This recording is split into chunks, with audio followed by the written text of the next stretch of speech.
Selamat pagi para saudaraku seiman dalam Kristus.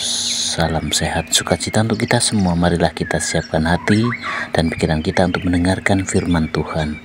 Tuhan beserta kita sekarang dan selama-lamanya.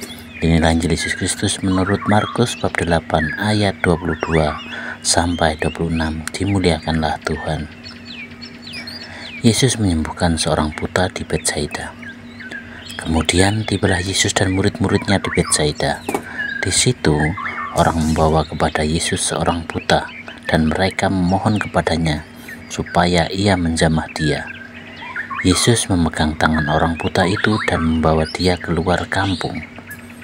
Lalu ia meludahi mata orang itu dan meletakkan tangannya atasnya dan bertanya, "Sudahkah kamu lihat sesuatu?" Orang itu memandang ke depan lalu berkata, "Aku melihat orang sebab melihat mereka berjalan-jalan, tetapi tampaknya seperti pohon-pohon." Yesus meletakkan lagi tangannya pada mata orang itu, maka orang itu sungguh-sungguh melihat dan telah sembuh, sehingga ia dapat melihat segala sesuatu dengan jelas. Sesudah itu Yesus menyuruh dia pulang ke rumahnya dan berkata, "Jangan masuk ke kampung." Demikianlah sabda Tuhan, terpujilah Kristus. Selamat pagi para saudaraku seiman dalam Kristus. Tema renungan kita hari ini adalah melihat dengan jelas. Berdasarkan Markus 8 ayat 22 sampai 26. Suatu hari Yesus dan murid-muridnya tiba di Betsaida. Orang-orang membawa seorang yang buta kepada Yesus dan memohon agar Yesus menyembuhkannya. Yesus lalu memegang tangan orang buta itu, membawanya keluar kampung dan mengoleskan ludah ke matanya. Ketika Yesus bertanya apakah ia sudah melihat sesuatu, orang itu menjawab, "Aku melihat orang, tetapi mereka kelihatan seperti pohon yang berjalan." Lalu Yesus kembali meletakkan tangannya pada mata orang itu dan akhirnya ia bisa melihat dengan jelas. Saudaraku seiman dalam Kristus, kisah ini mengajarkan kita tentang proses pertumbuhan iman. Terkadang kita menginginkan jawaban instan atas doa-doa kita, tetapi Tuhan seringkali bekerja secara bertahap, seperti dalam penyembuhan orang buta itu. Seringkali kita juga mengalami kebutaan rohani.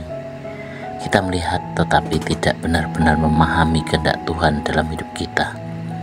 Ada kalanya kita merasa sudah mengenal Tuhan, tetapi masih melihatnya secara kabur, tidak sepenuhnya memahami kebenarannya. Melalui proses pembelajaran, doa, dan pengalaman hidup, Tuhan menuntun kita untuk melihat dengan lebih jelas.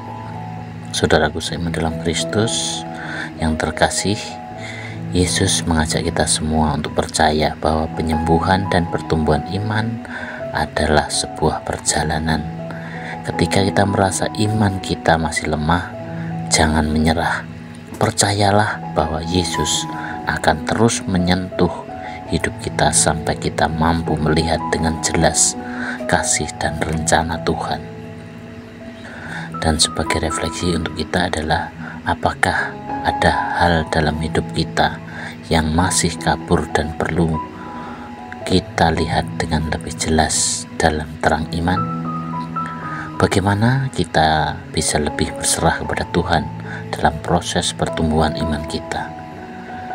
Demikianlah permenungan kita hari ini, dan marilah kita akhiri dengan doa dalam nama Bapa dan Putra dan Roh Kudus. Amin. Tuhan Yesus, seringkali kami merasa masih buta dalam memahami kehendak dan rencana-Mu.